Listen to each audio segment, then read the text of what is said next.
Ladies and gentlemen, I'm Abhishek Singh. Welcome to yet another episode of All About AI, the show you watch to stay informed about the latest developments in the world of AI, to find out what's happening in terms of emerging technologies and tools, how to leverage them to stay ahead of the pack. I'm joined by a stellar panel. I have Ms. Arundhati Bhattacharya with us, somebody who doesn't need introduction. She, of course, is leading the efforts of Salesforce India in the country. She's a chairperson and CEO.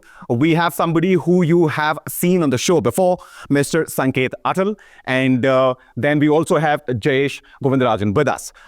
We're also joined by 5 shortlisted startup founders of the competition which was going on here in Bengaluru, AI Pitchfield. Today's show is all about, agentic AI, the latest developments, and how startups can leverage all this to upgrade their game. Ma'am, as far as startups are concerned, as far as the competition is concerned, what was your experience? Okay, we started really interacting with the startup community 3 years back. And the idea was not to create another platform, but to create a community of people where they could come together in order to exchange ideas, find out things that worked and things that didn't, maybe provide guidance to people who were actually starting up afresh, and also in order to collaborate and, develop their game even further. Networking, as you know, is very important. And that's what, this community actually provides. And of course, from Salesforce side, in case they wanted to innovate on the Salesforce platform, we enable them to do that by giving them, the necessary guidance, the necessary courtesy licenses and stuff like that. And I think it's worked very well because today the community is almost close to 350 startups and more are coming in every day. The idea of this competition actually came in because we found that a lot of these startups were wanting to get into the area of AI, but were not very sure how exactly they could leverage it or where they should leverage it. And we felt that by creating this competition, we would give them a boost in order for them to really try their hand at using the AI tools in order to up their game. And we felt that, they could pitch it to us and we could choose from amongst them, right. Depending upon how well it gelled with our idea of what is practicably doable, what would most impact their, their operations. So all of that was sort of what we had in mind. And I think we've had a pretty great experience, and Sanket probably will be able to give you a far better flavor of that because he was there for every stage of the action. Yeah. And of course, Sanket, I'm going to come to you next. I remember when we met in Hyderabad, when we were talking about startups and what Salesforce has been doing in collaboration with startups, the kind of tools which are being developed, etc. We will talk about that, but before that, let's just quickly talk about the competition. The winner is going to walk away with a check of, a cool $100,000. So talk to us for a little bit about the competition. So the idea was to, again, catalyze the startup ecosystem. Salesforce has been on an AI journey for quite some time, doing really, really well. And with the introduction of agentic AI, which we're leading in, we thought it'd be an awesome opportunity for us to see how the startups in India could fare. Out of the 340 plus startups that we have in India, about a third of them are AI startups. And so the great opportunity for them to showcase what they wanted. And what we wanted to do was have a considerable prize, but that's not what it's about. The whole idea here is for them to think outside the box. We didn't want to put any guardrails on what they could develop or how they develop it. And with that, we got hundreds and hundreds of applications. We opened up the competition, conceptualized 5-6 months ago, but we opened up the competition in October. And since then, my goodness, they flowed in like anything. And we had a panel of judges who were trying to shortlist the top 5. December 9th, I believe, is when we announced the top 5. Yeah. And today is going to be the stage show where all 5 will be presenting to a very prestigious jury. And Jayesh, that's where I want you to come in because, we're going to talk for a little bit about the software, the kind of stuff which is being built for startups. For instance, let's speak about agentic AI first. How is it different from traditional AI and why that is particularly suited as far as startups are concerned? That's a great question. I think the big change with generative AI has been just how general purpose generative AI is. Yeah.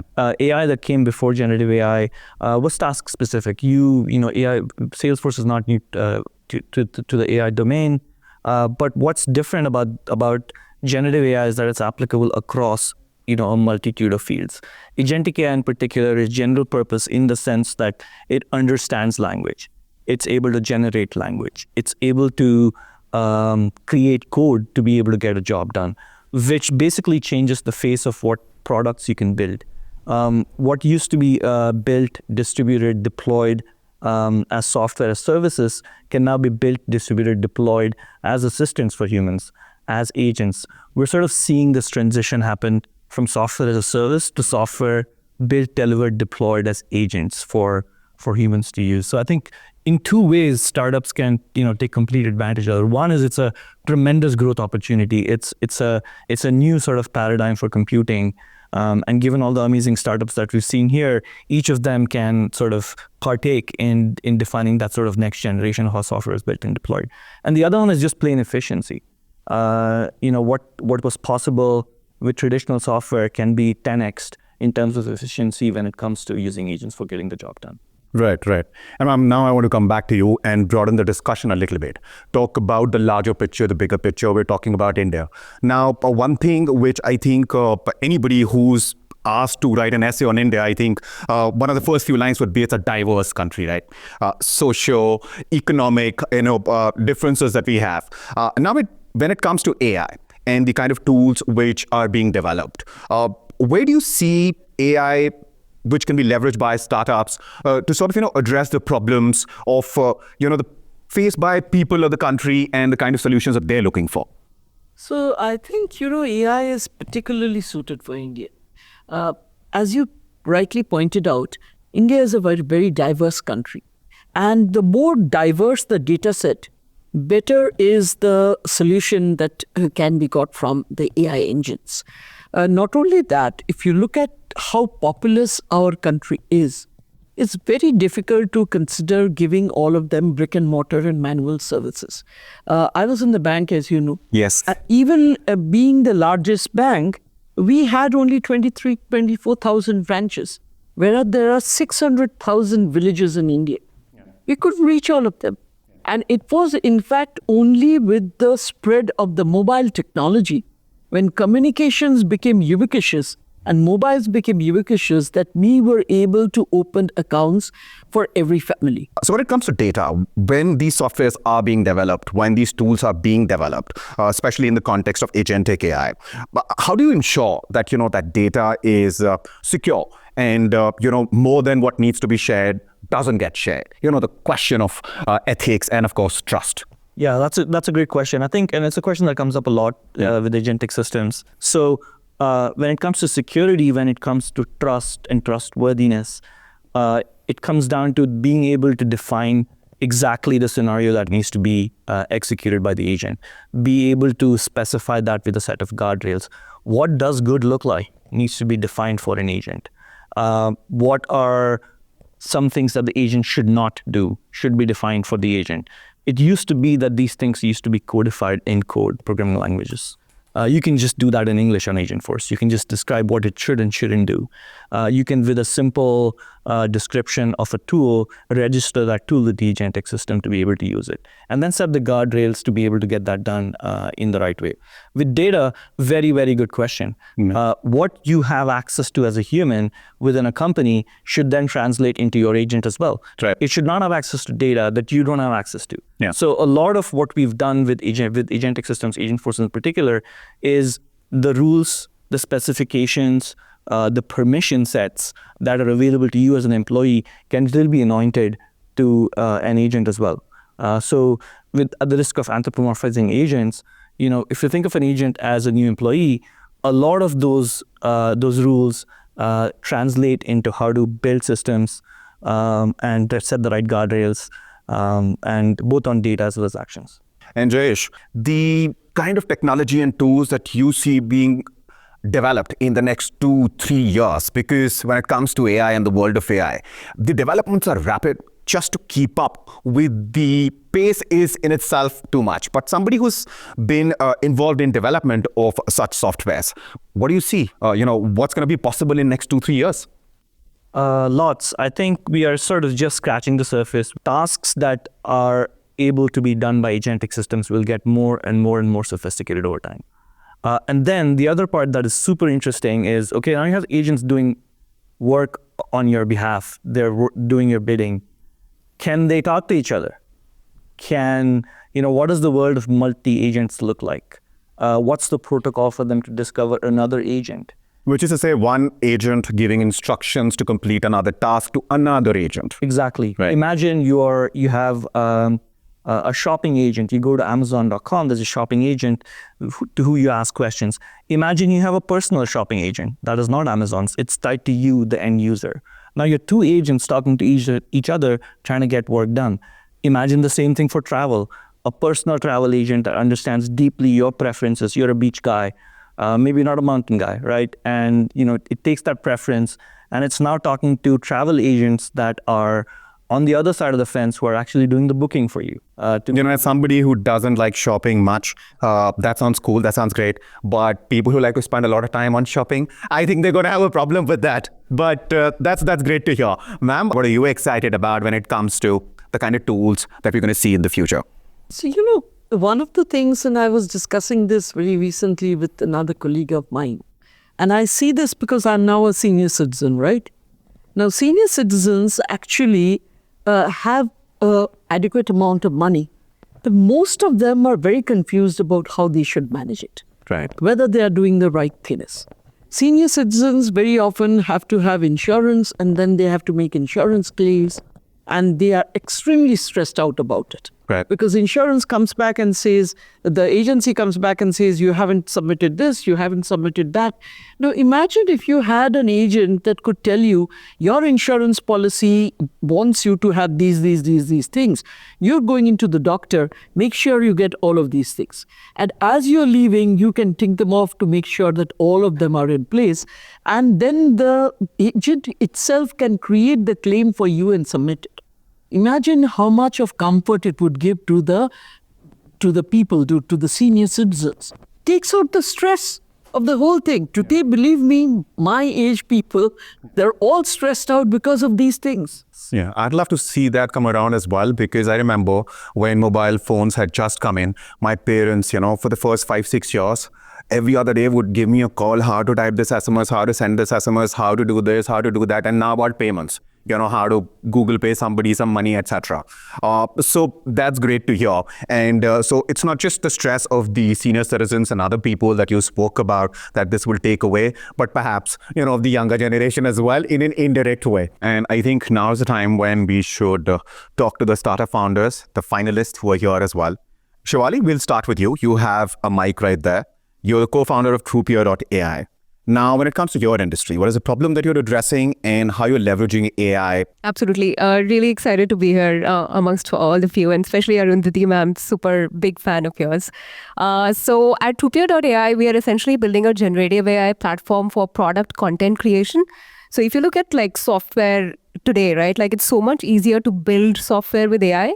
But what about communicating it to the world, right? What about marketing it? What about selling it? What about actually onboarding users on it, right? The content creation layer about software is still broken.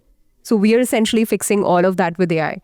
So if you look at traditionally how someone creates content today, it's multiple retakes, scripting, some professional voiceovers, and weeks and, thousands of dollars of effort. Whereas with our platform, all of that is completely automated by AI, right? So if you're a product manager or a customer support agent or even a sales manager, you don't need to know video editing. You just need to have the context in your head. You just need to do a simple screen recording and let AI take care of the rest, right? So we help anybody and everybody create professional studio quality outputs in literally minutes in 20 plus languages, right? So it just supercharges how much more you can communicate around the world. All the best. Next, I'd like the mic to be passed to Abhijit Vijayvargiya, CEO and co-founder of Nectar.ai. How confident are you of your chances in the competition? And then we'll quickly talk about your startups and which problem you are trying to solve. We all learn a lot from each other as startup founders, and also the Salesforce community that works with us. We've been able to learn a lot of good ideas from each other. We've been able to exchange notes in terms of not just building the product, but also how to take the product to the market. So as Nectar, we feel very confident and excited. And talk about your startup for a little while. Yeah. So Nectar is basically building an AI for customer data intelligence. If you look at any fast car for that matter, what it needs premium fuel. So just like a fast car needs premium fuel, an AI agent needs good data. And Nectar is providing that data that's needed to power agentic AI. What happens typically in businesses, a lot of customer relationship data is scattered, siloed, and it's not available in the core systems like CRMs or data warehouses. So what Nectar does is it goes into all your past business communications, extracts a lot of valuable signals and information that is not present today in those systems, and is able to update all of the signals back into your CRM and provides it to your downstream BI tools and AI agents. And as a result, you're able to use your AI smarter, and you're able to drive your business growth with better customer relationship intelligence. That's cool, and all the best to you as well. Thank you. If you can pass the mic behind to Vibs Abhishek, who is also here, and he is the CEO and founder of Altius. The question to you is, of course, about your experience of the pitch, how that was, and of course, what are you doing at Altius and how you're adopting, AI? It was wonderful to be part of this competition, interacting with a lot of startups and getting feedback on what we're building at Altius, interacting with companies, learning from them what they're doing right or wrong. I think we're quite confident about winning the competition, but we'll see. I think everyone here is a winner, so it's great to learn from each other. What we are doing is actually solving the problem that Arundhati ma'am talked about earlier. So we are building, we're changing how financial services institutions interact with their customers. Now, this is one product category that's very, very complex. There's almost no financial literacy anywhere in the world. I live in the US. I have been a professor at CMU and at UC Irvine. I teach machine learning. I don't know whether I should invest in 401k or Salesforce or NVIDIA. When I call up my insurance company, I don't know which policy to pick. What will I be charged for when I go in for a procedure? So that's exactly the problem we're going to trying to solve at Altius is how do we take all of this unstructured information, all of the systems of record, and really figure out what the customer needs, synthesize all that information in real time, and provide value to that customer. It's great to hear that because, the things that we talked about, it's good to know that those are not hypothetical solutions and tools that we're talking about. It's very real and it's happening literally right now. If you can pass the mic to Apurv Kumar, CEO and co-founder of Inspect.ai. Apurv, how was the pitch? How was your pitch? How confident are you? First of all, good afternoon to all of you. Amazing session. I'm thrilled to be part of the final, and I think it was a great experience. We are an Irish headquartered company who are bullish on India as a market, and hence we are expanding our operations over here in India. And what we are doing essentially is what all the panelists called, we are building a trust layer for your AI. So let's pick the example which Arundhati ma'am called out, which is insurance. There could be an agent which can process your claims, but what if it is taking the data, but it is giving you an inaccurate claim? How will you detect, how will you measure, how will you fix, how will you monitor? That's what we do. We are operationally responsible AI, and we have enabled it for a couple of banks, and hence we are very confident that we can be one of the winners because we are solving an AI problem. We are not solving an industry-specific problem or a use case-specific problem. We are solving a problem which is ubiquitous across anyone who is building agents or LLM-based applications. Right. I was hoping one of you was going to say that you're developing the shopping agent that we were talking about earlier, but that's all right. We still have one more founder to go, so let's see what happens there. The next founder that we're talking to is Ramanandan Krishnamurthy, CEO and founder of Maximar. Well, first of all, thank you for having me here. This has been an amazing experience so far and continues to be today. I'm the co-founder and CEO of Maximar, where we build AI agents to automate a lot of the drudgery in financial accounting. So in typical growing complex organizations, the entire finance team spends 10 working days, that's half the working month, just doing undifferentiated work, closing the books and preparing statements, right?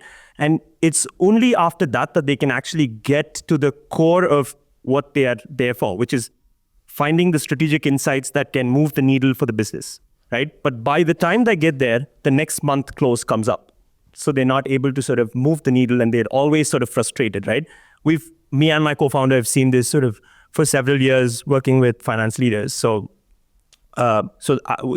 we're sort of here to build a multi-agent platform that can integrate into a company's existing finance and accounting tool and produce accounting work papers that are sort of truly accurate and auditable, and thereby sort of help finance teams accelerate their financial strategy. All right. Great. Sounds great. Gentlemen and lady, thank you so much for, of course, addressing those questions. And all the best to all of you. May the best man or woman win. And that brings us to the end of one more episode of All About AI. Do keep watching. Of course, don't forget to like and subscribe. Thank you.